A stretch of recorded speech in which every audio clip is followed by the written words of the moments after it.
Super Smash Bros. Melee is an incredibly deep platform fighter with a lot of mechanics both intended and unintended, with a unique moveset with 19 of its 25 playable characters and lots of nuances between the other 6 and their originals. But what if we didn't care about any of that? Can you beat Super Smash Bros. Melee's Adventure Mode with only items? Alrighty then, let's get down to business, shall we? I start this challenge out by picking normal, because Mama didn't raise no and by picking Jigglypuff, because they have multiple jumps that'll make it easier to do platforming sections without doing any offensive moves to gain height. And they have a fairly small attack reach, which after just one attempt of trying this, you will quickly find out is very important, because you, yourself, are the biggest obstacle in this whole challenge. The amount of times that I lost an attempt to trying to pick up an item and simply slapping my opponent on accident is ridiculous. So any mathematicians watching this right now may notice that I'm outnumbered 10-1. But just like in real life, it doesn't matter how badly you're outnumbered or how physically outmatched you are by your opponent when you have a f***ing gun.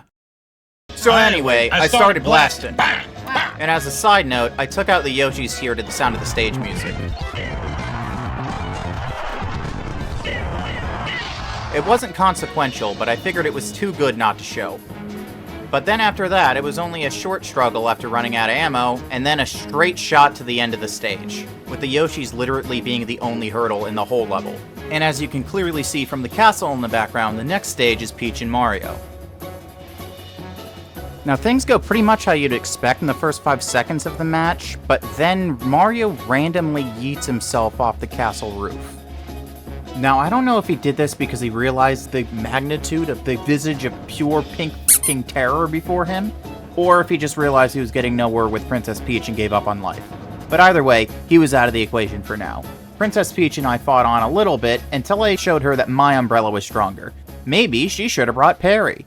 Finish that storyline, Nintendo! So for this fight, I wanted to just bait the Kongs around so I could edge guard them like I did with the other attempts of this challenge. But that wasn't working out, so eventually I just got sick of their and smacked them with my rod instead. Luckily, Giant Kong was far more stupid and basically just fell into the river immediately. So next up was the underground maze, so I started looking for the Triforce, and unfortunately it wasn't in Hyrule's dungeon, so I had to loop back around. But as long as I don't touch any of the platforms, I don't have to engage in the fight with Shadow Link. So as Jigglypuff, I easily hover over all the encounters and get the Triforce, avoiding all combat in the stage.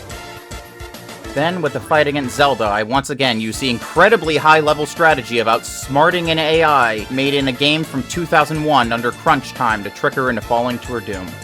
Samus, however, wanted to put up much more of a fight and refused to get baited off of any ledge, as well as trying to chase me to the ends of the earth so she can viciously maul me to death, like the bad she is. So we went on for a little bit with me running in fear for my life, but eventually she did fall to my beam sword. And then of course comes the Resident Evil escape sequence. I can't believe that Nintendo had the gall to rip them off a decade prior. So then it comes down to the battle of the 2 pink puffballs, but I once again employ the Galaxy Brain strategy of outsmarting an idiot. But his brethren took umbrage with this. But, fortunately, most of them were also quite easy to trick into SDing, with the abundance of explosive blocks and ledges that they seem more than eager to jump off of. But nonetheless, they were managing to pack quite the wallop on me due to the inherent lack of items spawning on the stage. Until I called down my mighty hammer to vanquish the remainder of my many pink foes. And while we're hammering things, if you're feeling cute, maybe hammer that subscribe button. It is the only way to sate Jigglypuff's bloodlust, and a little birdie told me that you were their next target.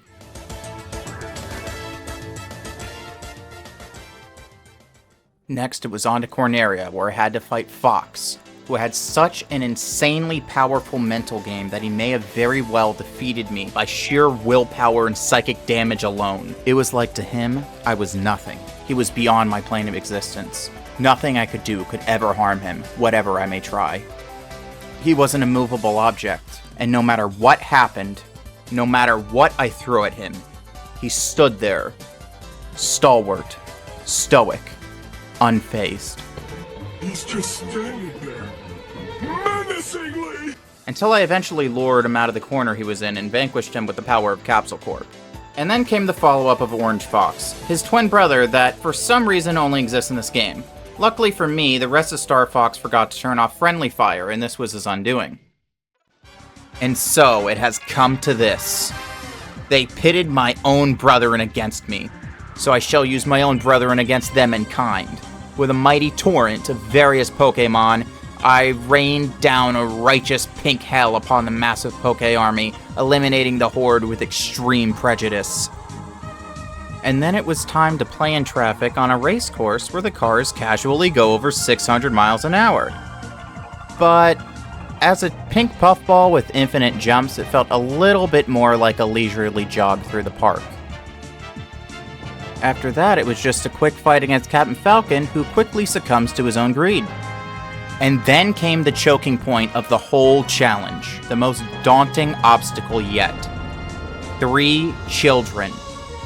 I have to defeat 3 Nesses and on it. The only problem is that the only item that spawns here is Mr. Saturn, which have literally no finishing potential due to their incredibly low knockback. So once again, the only way to succeed is to play in traffic. This went on for a really long time until Yellow Nest finally got sent to join the space program, which takes me to Icicle Mountain, which I grab a Mr. Freezy on my way up because I didn't want to get lonely on my trip. And then at the top of the mountain, there were 2 sets of ice climbers waiting for me, so I immediately chucked my friend at their heads, and then unleashed the fury of one of my other Poke brethren to eliminate the other pair. And then came an army of multi-men, but against the power of a Venusaur, random stage items, a Clefairy, and me just standing there, they quickly crumbled before a combined might. Following that, of course, came Metal Mario and Metal Luigi. Metal Luigi decided that he wanted to cosplay as a torpedo before forgetting that he didn't know how to fly. Mario hung on for quite a bit longer, jumping at me like a rabid dog at a cat in a tree, and throwing both hands and Fireball like he's your dad on a bender, until he too decided to take to the skies before forgetting that he also lacked the power of flight.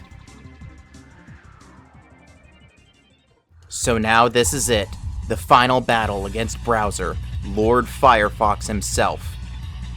Things were going pretty well for me, dodging him and just picking up items and randomly throwing them at him. That is, until Bowser pulled out his... Wait, why did you censor that? I said Glock, like the gun? This is not just an elaborate setup to one of my fanfictions, man. Anyway, he fires a brutal volley of shots at me, trying to finish me off with one final blow from his mighty claws. But a brave Bomb drops down between us, sacrificing himself for the cause, exploding and taking us both out with him, completing the challenge with 2 stocks remaining. And with that, ends our challenge. If you like this video, I put a lot of work into editing it, so please drop a like down below. And if you didn't subscribe earlier, and you want to, I would greatly appreciate it if you did that as well. And don't forget to leave an 07 down in the comments for our fallen brothers in arms.